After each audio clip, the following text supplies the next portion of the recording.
Көптеген жас мамандар оқу орындарын бітіргеннен кейін жұмыссыз қалатындары белгісіз. Сондықтан Петропавл қаласының полиция басқармасы сіздерді ішкі істер органдарына қызметке шақырып, өйткені жас ұрпақ еліміздің болашағы.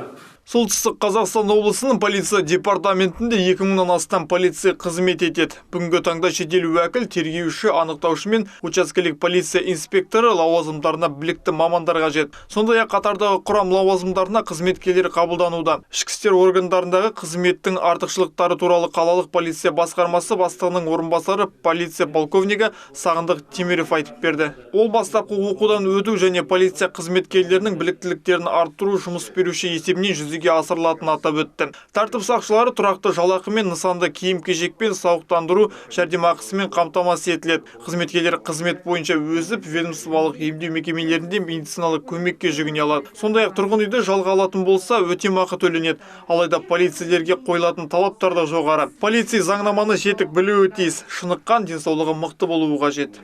Біздің Петропавл қалалық полиция басқармасына жүгінуге болады.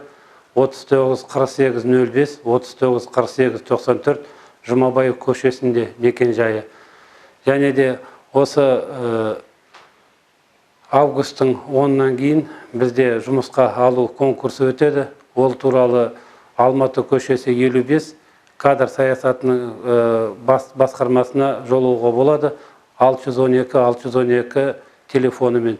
Спикерлердің айтуынша стресске төзімді болу, өзін-өзін үнемі жетілдіру барлық үміткерлер мен полиция қатарында қызмет атқарып жүрген полицейлер үшін аса маңызды қасиет. Инстаграм қолданушылары сұрақтар қойды. Олар бос орындарға жалақы мөлшеріне, зейнетке шығу жасына қатысты болды. Ең көп бос орындар жедел бөліністер мен учаскелік инспекторлар қызметінде болса, ең аз жедел емес қызметтер мен штаб бөліністерінде. Тікелей эфир соңында Руслан Тасымов және Сағындық Темиров үміткерлерге қойылатын талаптар туралы еске салды. Сондай-ақ облыстық және қалалық полиция бөліністерінің мекен-жайларын және байланыс нөмірлерін айтып берді.